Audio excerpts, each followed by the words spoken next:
ॐ भूर्भुवः स्वः तत्सवितुर्वरेण्यं भर्गो देवस्य धीमहि धियो यो नः प्रचोदयात् ॐ शान्ति शान्ति शान्तिः. Namaste, my dear friends.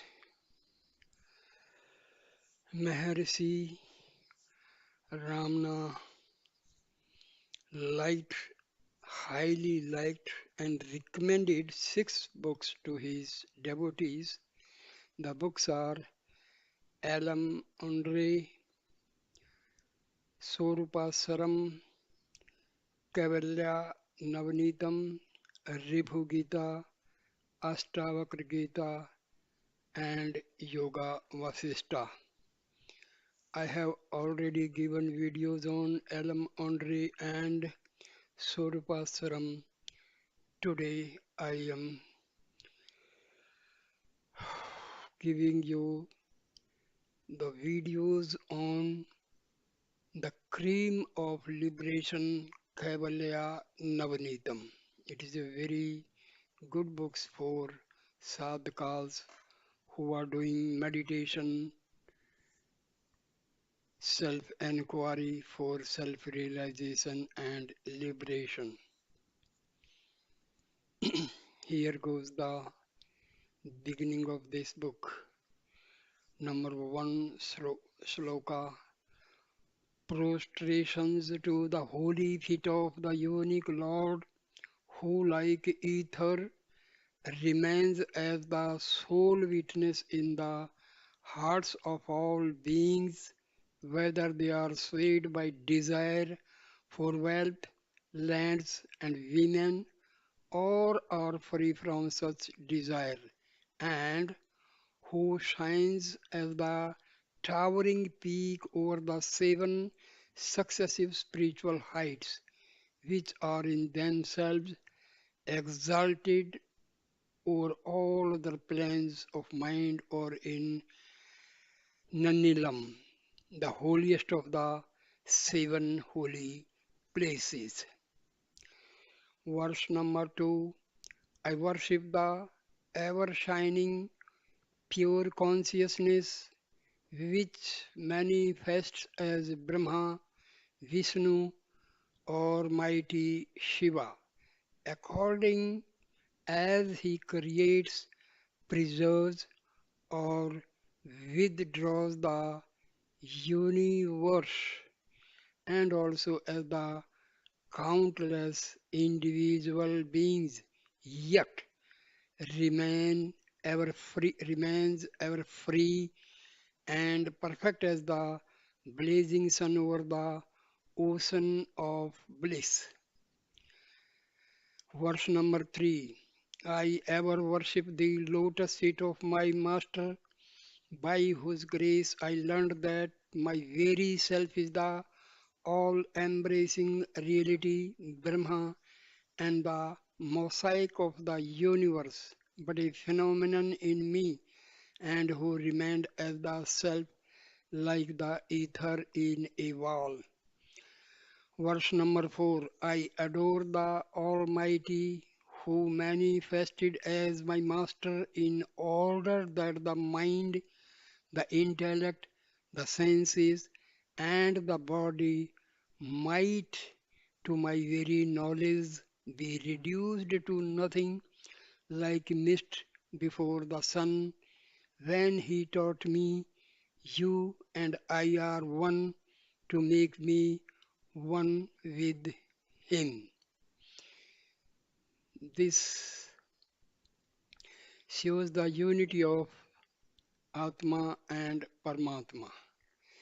According to this verse, Atma and Paramatma are the same. There is no difference between Atma and Paramatma. This is the gist of this sloka or this verse. Verse number 5. I adore the feet of the Holy Master who shines forth forever as the wide expanse which has no beginning or end or interval, and I proceed to tell you the true nature of the absolute being, to explain bondage and liberation so that even those who are too dull to learn the scriptures may understand. Verse number 6. All the ancient sages drew from the boundless ocean of milk, namely the Vedanta, and filled their pitchers, their works. I boiled them all on the fire of the Master's words, churned them with the churn of inquiry into the self, and I present this cream of liberation, Kaivalya Navneetam, to all. Now will those who have partaken of this and satisfied their hunger roam about eating the offal of externals. Verse number 7. After adoring my master Venkatesa Mukunda, who is himself ever free and who made me his own, I write this Kaivalya Navneetam divided into two parts.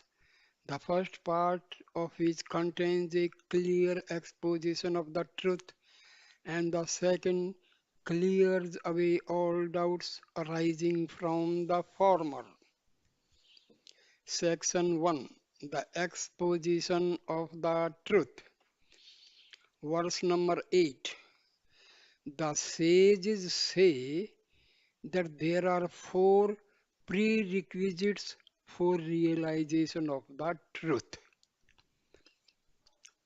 Number 1. Viveka. Discrimination between the temporary, therefore unreal phenomena, and the permanent, therefore the reality that is nominal.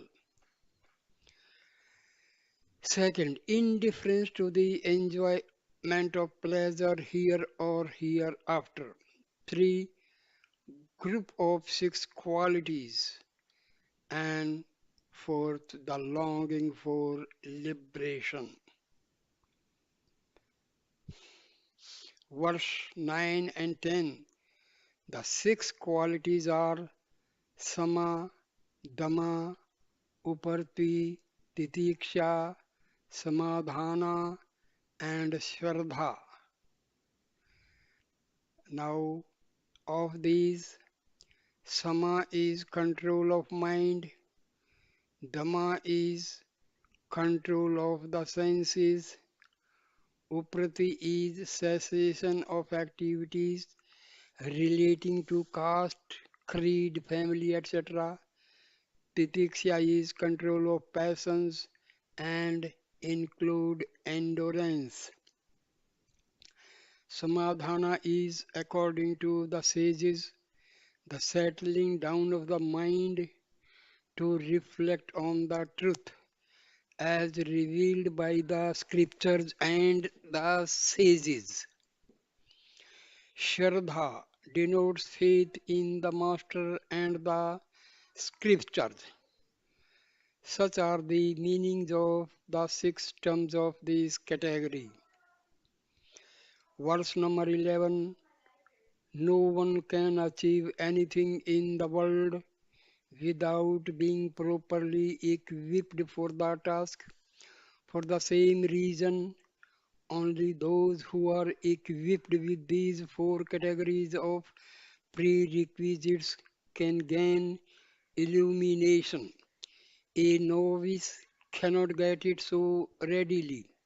If so gained, it follows that the person has been successively purified in countless incarnations in the past.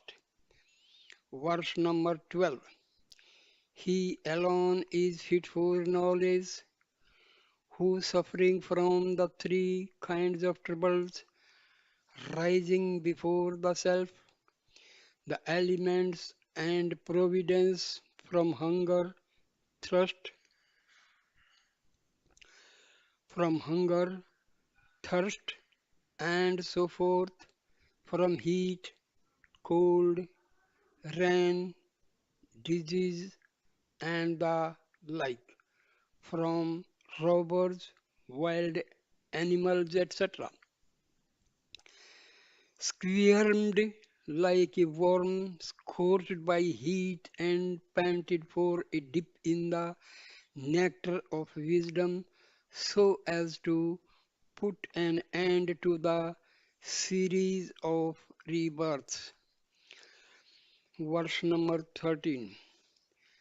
As the desire for liberation grew, he became unconcerned about his wife, children, and property, ran away from them like an antelope which had extricated itself from the noose of a hunter, and sought a holy master and respected him with all his heart.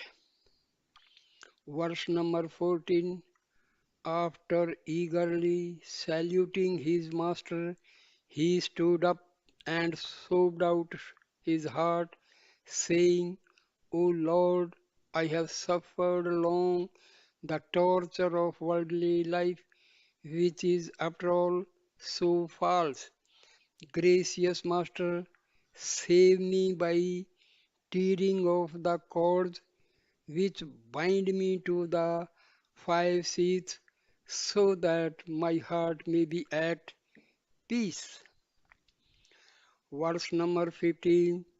The Master lovingly considered him like a tortoise its eggs, looked at him like a fish its eggs, and passed his hands over him like a bird its wings over its eggs, and said, There is a means to put an end to your rebirths.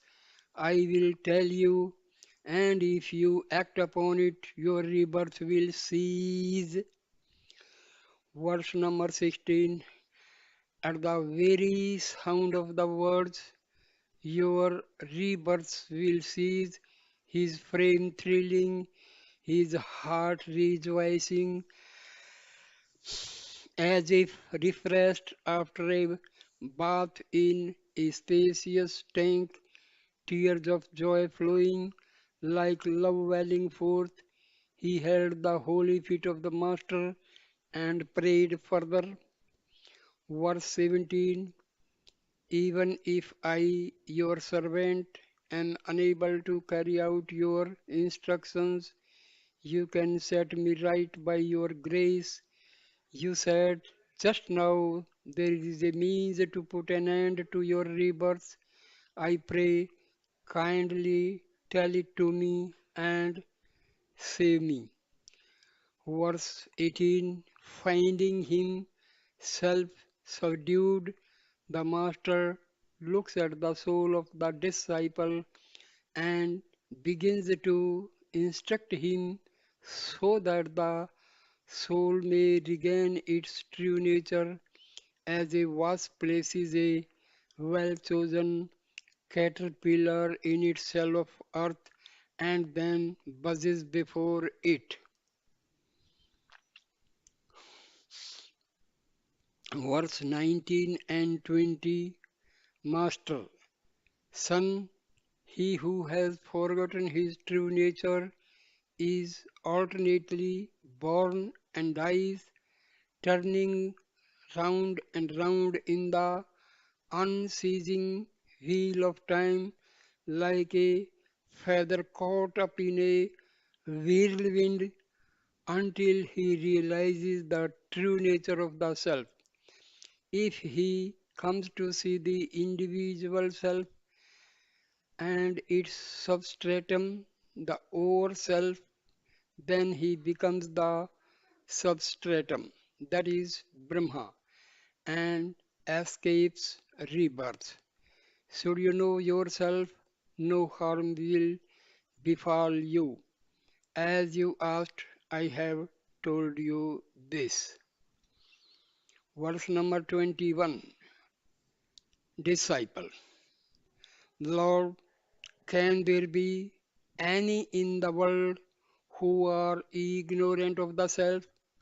How then are they all caught up in the cycle of births and deaths? Tell me the unerring truth, for I beseech you in full faith. Verse number 22, Master replies, only he is self-realized who knows what is the body and who is embodied. Meaning,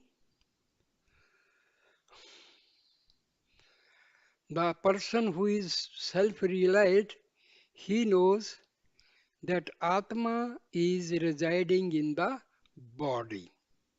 Disciple, who else is embodied but this gross thing? Verse number 23, Master replies, you say that you cannot find the embodied being as different from the gross body. Then tell me who appeared as the subject in your dream, or who experienced the sleep in which even the pain of dream was absent. Or again, what is this consciousness in the waking state? Verse number 24. Disciple.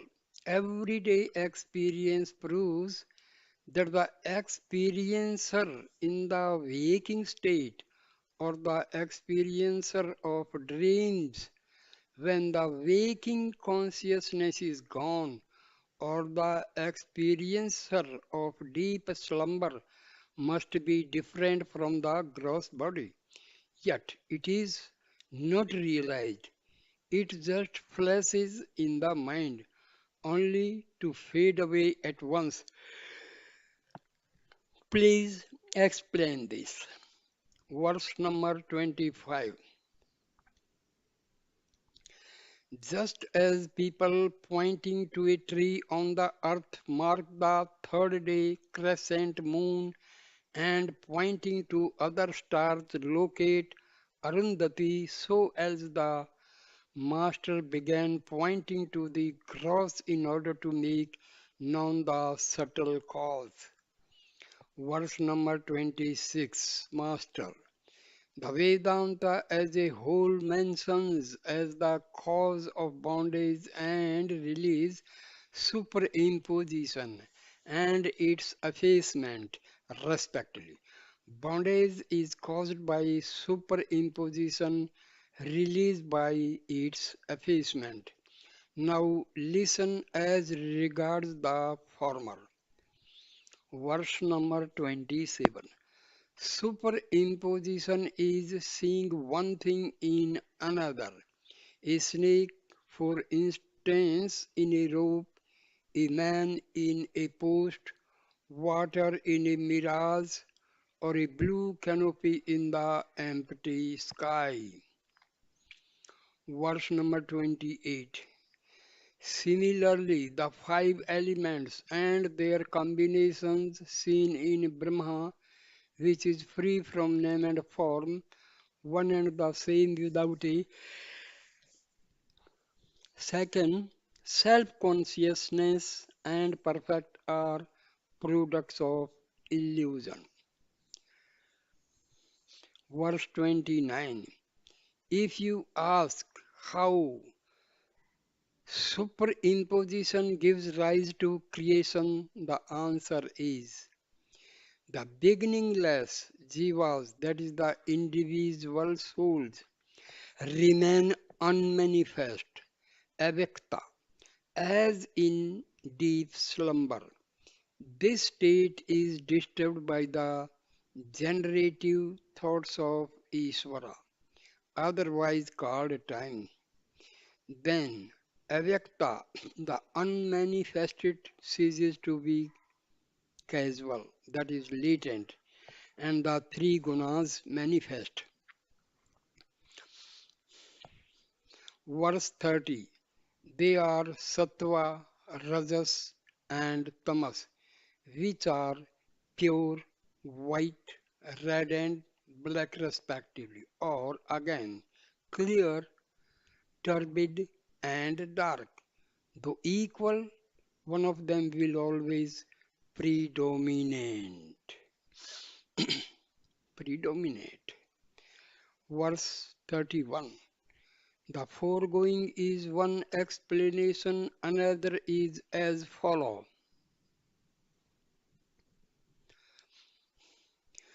The causal state which remains unmanifest later expands as Mah- Mahatattva, the totality of the jivas, the individual souls, and manifests as the ego, wherein the three gunas become apparent. Verse number 32. Ether like chitta, consciousness, is reflected in them. Of the three, sattva is clear and is called Maya. Brahma reflected in this is Isvara, the intellect cause of the universe, immanent in all, untainted by Maya or by any way of the gunas. Verse 33. This Maya is the state of deep slumber, the causal body and the blissful seat of Isvara. Rajoguna is avidya, absence of real knowledge. Chit reflected in this guna, which is not clear owing to its constant agitation, gives rise to countless beings. The jiva in this state is known as prajna. Verse 34. This is the blissful sheath and state of deep sleep and the causal body of the jivas. I have so far described the causal state of superimposition. Hear me now explain its subtle phase. Verse 35. To provide the wherewithal of experience to the jivas by the loving grace of Isvara, who has all the wondrous powers of his inseparable Maya, the Tamaguna then divides itself into two aspects, namely, number one, dense veiling of reality, and number two, multiplicity of phenomenon. Verse number 36.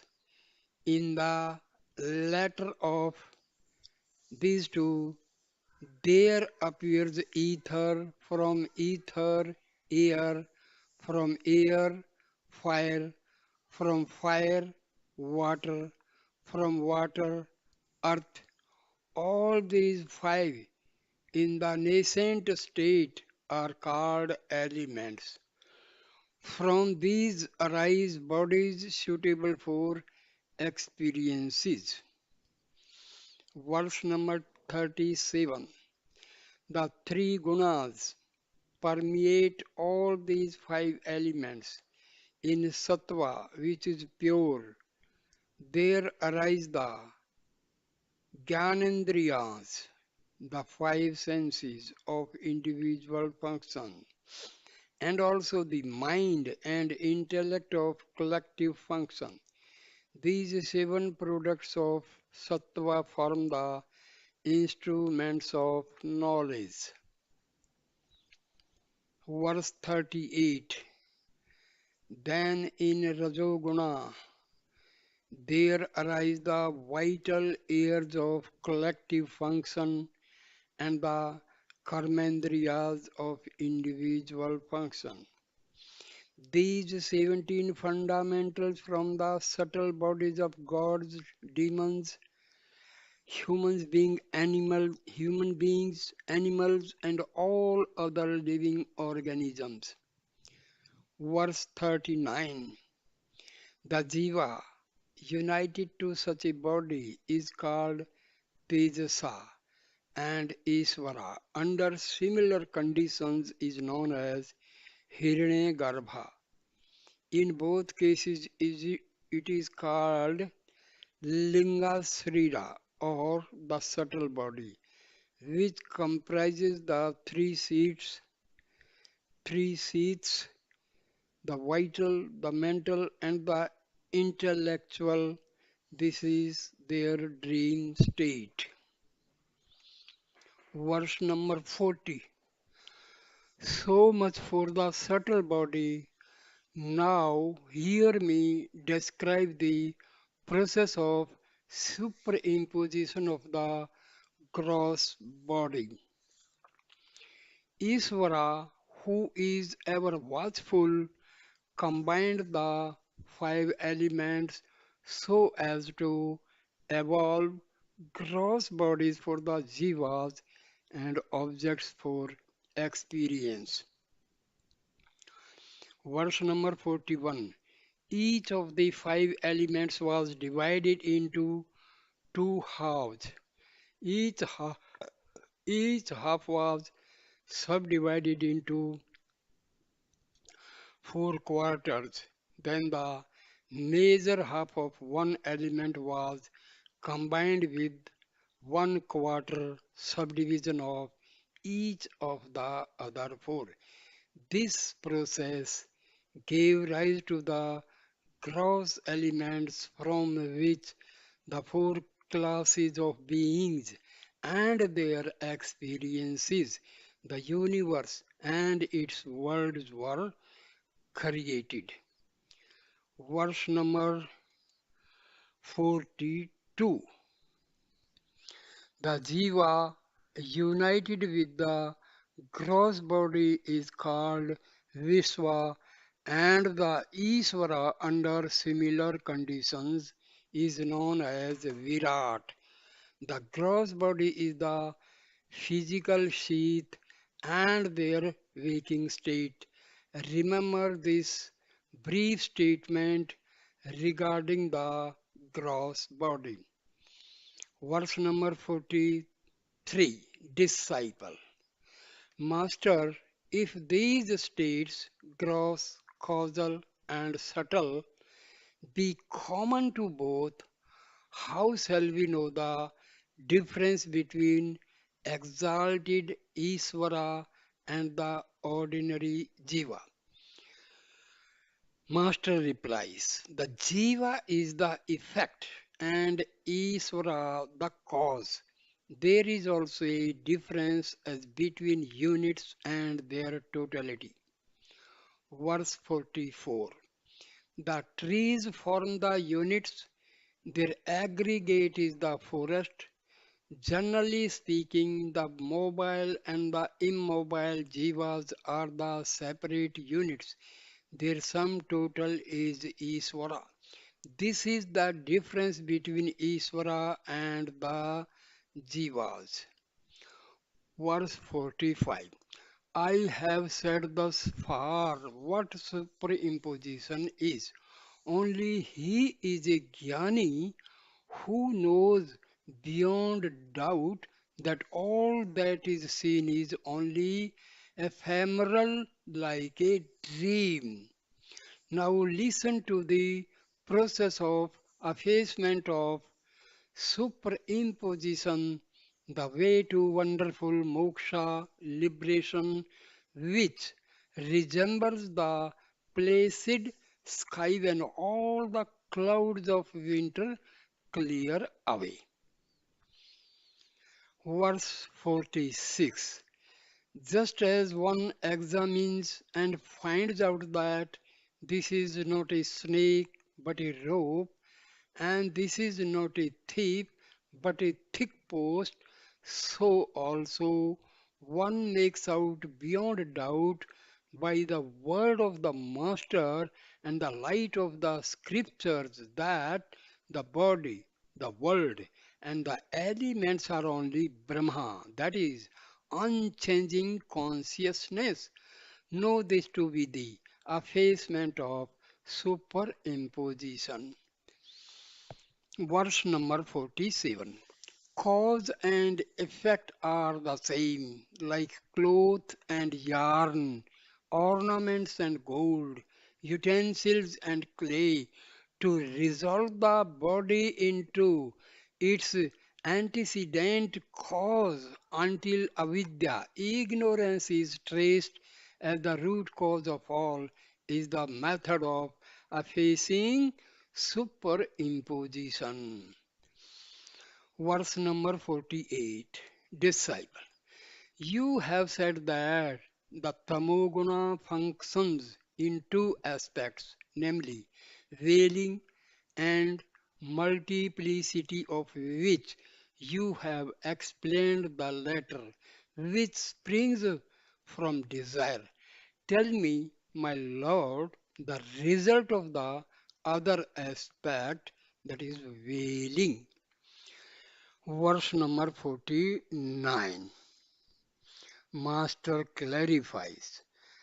Avarna, the veiling power, veils the inner vision of all embodied beings except unexcelled Isvara and self-realized jnanis in the shape of. It is not, it does not shine forth in the same way as the dense darkness of a wintry night hides the sky, the earth, and the directions from our view. Verse number 50. Outwardly, this veiling power altogether obstructs the distinguishing of Brahma, who is perfection, from his modifications as the world, and inwardly that of the self, which is pure consciousness, from its modification as the inner faculties, that is, the ego, the mind. It is therefore the sole cause of that chronic disease, the endless series of births and deaths. Verse number 51. The question then arises, whereon does the superimposition rest when the substratum is completely hidden? And how can there be any superimposition if the substratum is not hidden? The answer is the substratum is twofold, general and particular, of which the general substratum remains continuous and unbroken. Transient superimposition is particular. Verse number 52. In the world, the common substratum, this is, can never be veiled, but only the particular identity. This is a robe. Similarly, with the jiva, ignorance does not veil the substratum I am, but it veils the specific knowledge I am Brahma. Verse 53. Disciple. How does it happen, my master, that the power of veiling is censored for the doings of the power of multiplicity, which, arising as the five seeds, the jiva, and the world, obstructs pure being from view? Verse 54. Master, listen carefully. Although the power of multiplicity is the direct cause of the misery-laden cycle of births and deaths, yet it is of service to those who seek liberation in earnest. Can the darkness of night be of the same service for one's useful activities as the light of the day. What more can I say to you? Therefore, my son, the power of wailing is the more harmful of the two. Verse 55. Has anyone gained release from the cycle of subsequent births because the world was totally lost from view in his deep sleep or in the dissolution? The power of multiplicity can altogether bring about liberation, but the thick veil of ignorance is the sole cause of the present calamity. Verse 56. You may argue thus, since the power of multiplicity is said to be a superimposition like the appearance of silver in mother of pearl and is therefore false. The liberation gained by the aid of this false power must also be equally false. The answer is a frightful dream, though unreal, ends in waking up the dreamer from sleep. Even so, liberation is real. Verse 57. Just as poison is commonly antidoted with another poison, an iron spike is extracted with another piece of iron. Arrows are turned aside by others, and dirt is washed away with other dirt that is fuller's earth. So, ignorance, which is weak in itself, can be eradicated by methods which are themselves of the same Maya. Later, this also perishes like the pole used to turn a corpse that is burnt. Verse 58. Through this Maya, Jiva's experiences. Through this Maya, Jiva's experience seven stages of development as follows: ignorance, wailing, multiplicity, indirect knowledge, direct experience, freedom from misery, and supreme bliss. Verse 59 and 60. Of these, ignorance is to lose sight of the fact that the inner self is no other than Brahma. Wailing makes one say, there is no Brahma. I do not see him. Multiplicity spring, springs up as I am a man, I am a jiva. Indirect knowledge is to know the nature of the self by the teachings of the master. Direct experience is to stay unshaken as the unitary being after inquiry into the self.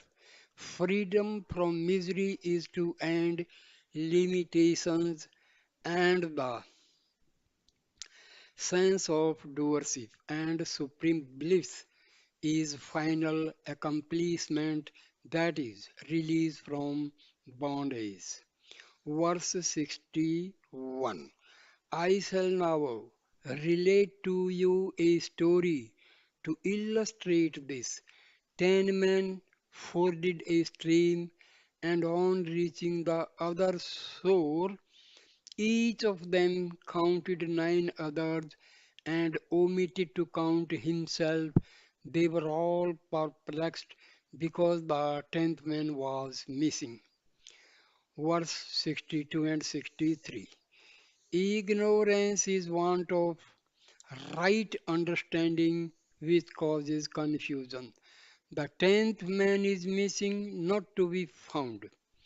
This thought is the wailing. Grief at the loss of companion is vikshepa. To heed the words of a sympathetic passerby who says, the 10th man is among you, is indirect knowledge. When the kindly man further makes one of them count the others and points to the teller as the tenth man, the discovery of oneself as the missing tenth man forms direct experience. The cessation of grief for the lost man is freedom from misery. The joy of indubitable ascertainment by oneself is supreme bliss. Verse 64. Disciple. Master, pray, show me my real self so that I may know it as truly as the tenth man did in the anecdote. Master, there is the Mahavakya, great sentence from the Vedas, that thou art. The verb art in it establishes the identity of the pronouns that and thou in their ultimate meaning. I shall explain how it does so. Hear me. Verse 65. Just as the ether, though single, is fourfold, as the wide expanse, the ether in the clouds, the ether in the port, and the reflection in water, so Chit, which is single, is called the all-pervading Brahma, Isvara, the Self, and the Jiva. Verse 66. In the Mahavakya referred to verse 64, the word that stands for Almighty Isvara and thou stands for the Jiva. But ultimately they mean respectively Brahma, who is free from Maya, and the inner self, who is free from limitations. They are now mutually bound up like butter in boiled milk, just as the milk is churned and the butter separated, so also you should realize the self and thus stand apart. Verse 67. The way to get rid of the trappings of the jiva is to kill the present idea that I am the body, which is only a corpse after all, for it is a mere assemblage of the five elements. Nor can you be the breath which moves through the nostrils like the blast of air blown by bellows. It is simply a function of Rajoguna. Verse 68. Can the self be the intellect or the mind which stand to each other in the relation of agent and instrument? These two seats are only modes of Sattva-guna. Let not the unedifying bliss of deep sleep be mistaken for the self, for it is only a mode of Tamoguna. Verse 69. Know thou as the self to be Sat Chit Ananda, the ever unchanging, single, eternal, and all pervading witness, and rid yourself of the trap of the five seeds, which are of an opposite nature, false, insentient, painful, etc. Verse 70. Disciple. When I disassociate myself from the five seeds and look beyond, there remains only a blank. I see nothing more than that. Am I to take this blank for the supreme experience of the self? Ma- Verse 71, Master replies, in anecdote, the tenth man of deluded intellect, after counting only 9 men and not recognize himself as the tenth, was stupefied. Can such stupor be the tenth man? Good son, you are the seer of all. That is blank and the five seats. Verse 72. I speak the truth. You are the unchanging witness of the gross, subtle, and causal ignorance, the waking, dream, and sleep states, and the passage of time, past, present, and future, which endlessly rise and fall like waves in the ocean of bliss. Verse 73. Do not ask, by what light shall I see myself? Who am I, the all seeing witness? Can there be a light to illumine the self luminous light? The tenth man knows himself as such among the others. Is there an 11th man in him?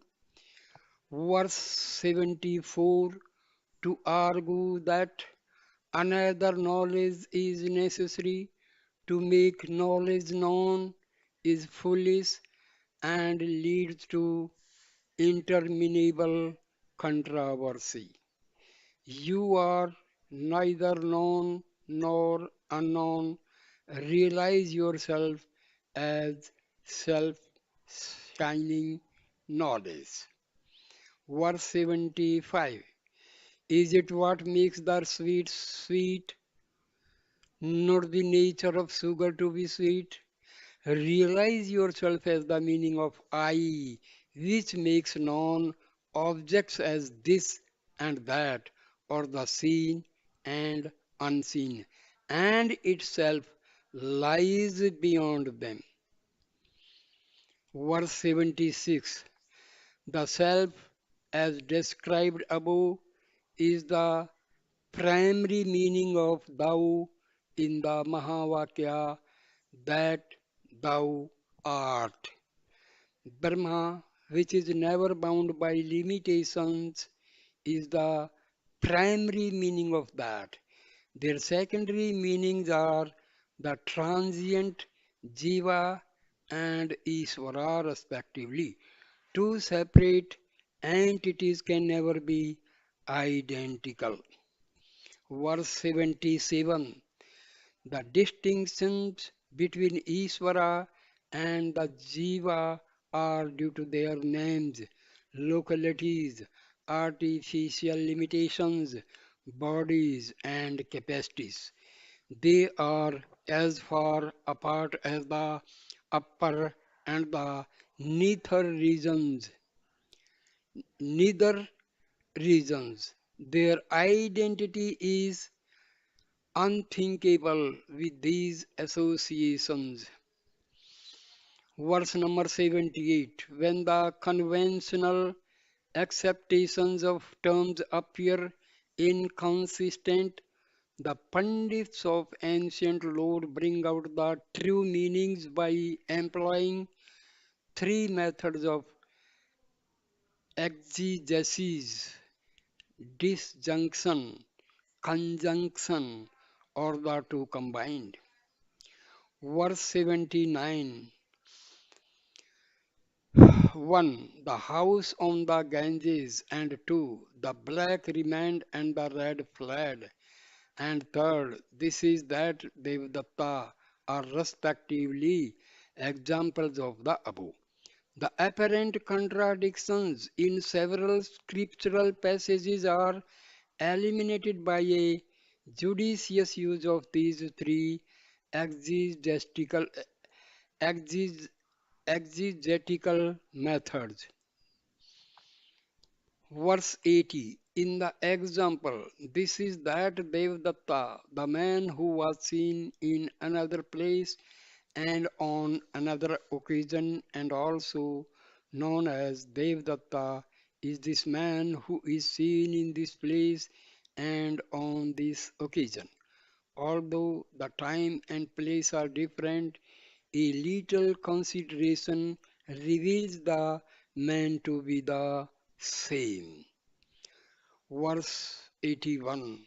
Similarly, in the words that and thou, their literal meanings excluded, the consciousness principle is taken as Brahma and as the witness whose unbroken identity is established by art, so that Brahma is the self and the self is Brahma. Verse 82.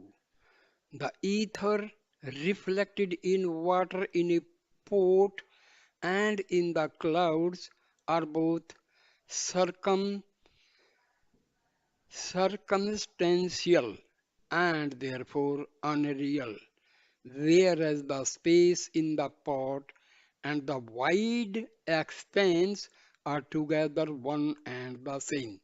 Similarly, all pervading Brahma and the witness in the individual being are together one and the same. You must experience it so that you may remain fixed in the realization I am that reality. On hearing this, the disciple, loyal to the instructions of the master, discarded the five seats and the blank, realized the self as I am Brahma, went beyond that and remained as perfect being. Verse 84.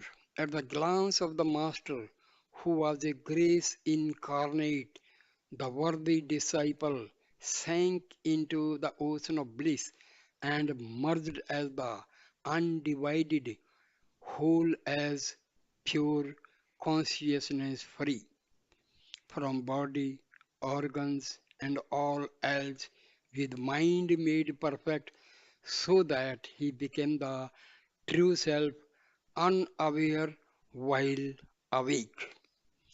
Verse 85.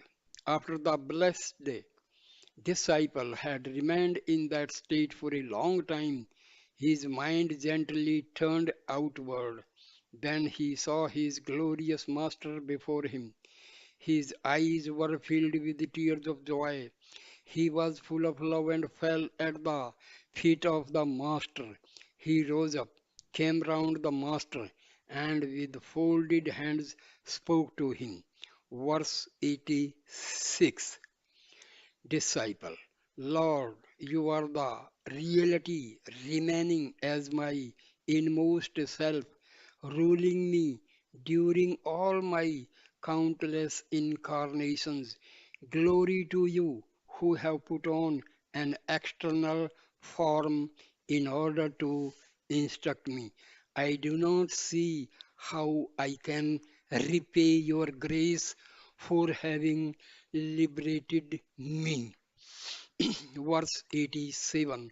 The Master beamed on him as he spoke, drew him near, and said very lovingly, to stay fixed in the self without the three kinds of obstacles obstructing your experience is the higher return you can render me.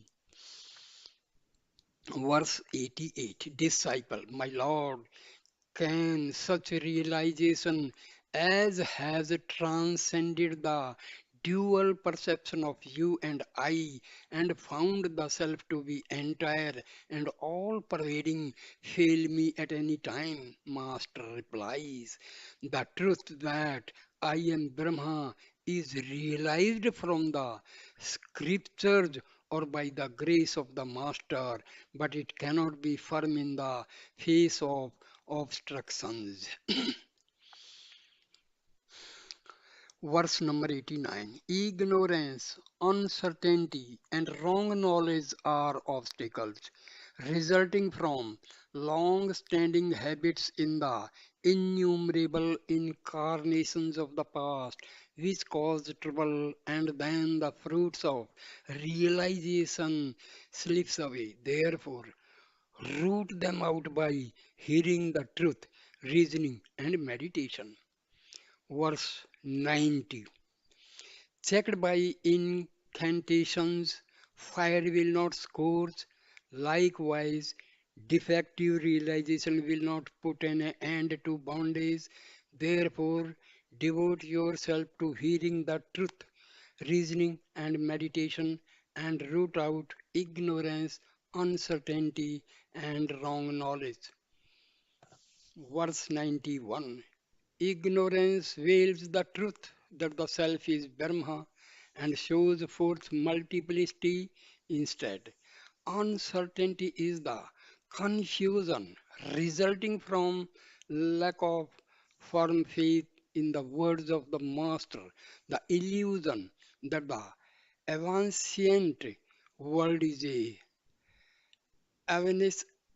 evanescent world is a reality and that the body is the self is wrong knowledge. So say the sages. Verse 92. Hearing the truth is to revert the mind repeatedly to the teaching that thou art. Reasoning is rational investigation of the meaning of the text as already heard. Meditation is one pointedness of mind. If every day you do these, you will surely gain liberation. Verse 93. The practice must be kept up so long as the sense of knower and knowledge persists. No effect is necessary, therefore. Remaining as a pure, eternal consciousness, untainted like the ether, and thus liberated while alive, one will live forever as that after being disembodied as. Verse 94. The wise remaining like ether and liberated even here are of four classes, namely Brahmavid, that is knower of Brahma, Varavaraya, and Varishtha in order of merit. Verse number 95. The Brahmavids who by steadfast practice have gained clear realization of Brahma continue perform even the hard duties of their caste and stage in life exactly as prescribed by the Shastras for the benefit of others without themselves swerving from their supreme state. Verse 96. Should passions rise up, they disappear instantly and cannot taint the mind of the Brahmavids who live in society detached like water on a lotus leaf. They look ignorant, not showing forth their knowledge, and remain mute owing to intensity of inward bliss. Verse 97. Prarabdha, that is karma, which is now bearing fruit, differs according to the actions in past incarnations. Therefore, the present pursuits also differ among jnanis, who are all, however, liberated even here. They may perform holy tapas or engage in trade and commerce or rule a kingdom or wander about as mendicants. Verse 98. They would not think of the past or future, would partake of what comes unsolicited, would not wonder even if the sun turned into the moon or at any other marvel, whether the sky were to spread its shoots down like a banyan tree or a corpse were to be revived, and nor would they distinguish good and bad, for they always remain as the unchanging witness of all. Verse 99. Among the other three classes, the Vara and the Varaya remain settled in Samadhi. The Vara feels concern for the maintenance of the body. The Varaya is reminded of it by others. The Varishta never becomes aware of the body either by himself or through others. Verse number 100. Although there are distinguishing characteristics in the lives of the different sages who are themselves very rare in the world, yet there is absolutely no difference in the experience of liberation. What can be the use of the hard-born samadhi? The Brahmavid who is outwardly active seems sometimes to feel the misery of calamities, whereas the others remain in unbroken bliss. Now, if the Brahmavids live like the ignorant, how are they free from the cycle of birth and how is their ignorance gone? The all pervading ether remains untainted by anything. The other four elements are tainted by contact with objects. So it is with the Brahmavid and the ignorant. The immemorial Vedas declare that single-minded devotion to a holy sage is not only pleasing to Brahma, Vishnu and Shiva together, but also secures the rewards of all the Vedic rites and finally liberation from the cycle of birth. Now listen how liberation while alive persists after disembodiment also. Now I stop this video here and continue in the second video of Kaivalya Navneetam. Thank you, my dear friend. Please like, comment, and share the video and subscribe my channel. Namaskar, namaskar, my dear friends. Namaskar.